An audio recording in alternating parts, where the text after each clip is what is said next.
এই মুহূর্তে সবচেয়ে বড় খবর, দ্য বিগ ব্রেকিং নিউজ। আপনারা দেখছেন বারাসাত টিভি। বারাসাত টিভি চ্যানেলের সবাইকে স্বাগত জানিয়ে শুরু করছি আজকের প্রতিবেদন। আজকের প্রতিবেদনের মূল বিষয়বস্তু, মুর্শিদাবাদের রেজিনগরে আবারও সিপিআইএমে যোগদান। তৃণমূল এবং বিজেপি ছেড়ে সরাসরি সিপিআইএমে যোগদান করল 100টি পরিবারের সদস্য এবং হাতে তুলে নিল লাল ঝান্ডা। তারই এক ঝলক আপনাদের সামনে তুলে ধরছি, দেখুন। 100টি পরিবারের প্রায় 300 জনেরও বেশি সদস্য বাম এবং কংগ্রেসে কিন্তু যোগদান করলো। সেখানে দেখা যাচ্ছে যে তৃণমূল এবং বিজেপি ছেড়ে সরাসরি সিপিআইএমে যোগদান। মুর্শিদাবাদ ঐতিহাসিকভাবে কংগ্রেস এবং বামপন্থীদের ঘাঁটি ছিল। সেখানে কিন্তু 2011 পর থেকে তৃণমূল এখানে শক্তি বাড়িয়েছে। সাম্প্রতিক বছরগুলিতে বিজেপিও কিছুটা কিন্তু প্রভাব বাড়িয়েছে, মূলত তৃণমূল বিরোধী জোট কেটে নেওয়ার মাধ্যমে। এবং দেখা যাচ্ছে যে রেজিনগর এলাকায় আগে থেকেই বামেদের একটা শক্ত সংগঠন কাঠামো আছে, যদিও তারা গত এক দশকে দুর্বল হয়েছিল। সেখানে কিন্তু আবারও সিপিআইএমে যোগদানের চিত্র আমরা দেখতে পাচ্ছি। তৃণমূল এবং বিজেপি থেকে একসঙ্গে দল ত্যাগ মানে স্থানীয়ভাবে দুই দলই অসন্তোষ, কিন্তু দুই দলের মধ্যেই কিন্তু একটা অসন্তোষ তৈরি হয়েছে। প্রায় 100 পরিবার একসঙ্গে সিপিআইএমে যোগদান এটি শুধু প্রতীকী নয়, একেবারে মাঠ পর্যায়ে সংগঠন পুনর্গঠনের কিন্তু বড় সুযোগ বলা যেতে পারে। এটি স্থানীয় ভোট সমীকরণে প্রভাব ফেলতে পারে এবং বিশেষ করে পঞ্চায়েত বা বিধানসভা নির্বাচনে কিন্তু একটা বিশেষ প্রভাব ফেলতে পারে এই 100টি পরিবার সরাসরি সিপিআইএমে যোগদান করার কারণে।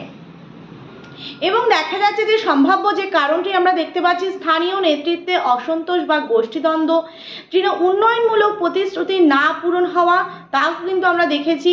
এবং বিজেপি এবং তৃণমূল দুই দলের মধ্যেই সংগঠন দুর্বলতা বা নেতৃত্বের অভাব, কিন্তু সেই কারণেই বামেদের নতুন করে মাঠে সক্রিয় হয়ে ওঠা, বিশেষ করে যুব এবং কৃষক সংগঠনকে কাজে লাগিয়ে সিপিআইএম কিন্তু নতুন করে সক্রিয় হয়ে উঠেছে এই মুর্শিদাবাদে। রেজিনগরের নির্দিষ্ট গ্রামে সিপিআইএমের ভোট ভিত্তি দৃঢ় হতে পারে এর প্রভাবে। এই যে একে একে কিন্তু সিপিআইএমে যোগদান করছে, তার ফলে কিন্তু এই মুর্শিদাবাদের রেজিনগরের নির্দিষ্ট যে গ্রামগুলি আছে সেখানে কিন্তু সিপিআইএমের ভোট ভিত্তি দৃঢ় হতে পারে। এই খবর যদি প্রচারে আসে তাহলে দেখা যাবে যে আশেপাশের গ্রামগুলোতেও বামেদের প্রতি আগ্রহ আরও বাড়তে পারে। সুতরাং প্রিয় দর্শক বন্ধু, আপনারা দেখছেন বারাসাত টিভি। বারাসাত টিভি চ্যানেলে নতুন দর্শক হয়ে থাকলে অবশ্যই চ্যানেলটিকে সাবস্ক্রাইব করে পাশে থাকুন নতুন নতুন ভিডিওর আপডেট পাওয়ার জন্য। ভিডিওটি ভালো লেগে থাকলে অবশ্যই লাইক করুন, শেয়ার করুন। আপনাদের মতামত অবশ্যই কমেন্ট বক্সে কমেন্ট করে জানান। তৃণমূল এবং বিজেপি উভয়ই স্থানীয় নেতৃত্বে কিন্তু চাপে পড়তে পারে বলেই মনে করা হচ্ছে। এবং শুধু একটি দল বদলের ঘটনা এটি নয়, বরং মুর্শিদাবাদে কিন্তু গ্রামীণ যে রাজনীতি, সেই রাজনীতিতে বামেদের প্রত্যাবর্তনের একটি ছোট কিন্তু গুরুত্বপূর্ণ সিগন্যাল হতে পারে, বলাই যেতে পারে 2026-এ বিধানসভা নির্বাচনের আগে।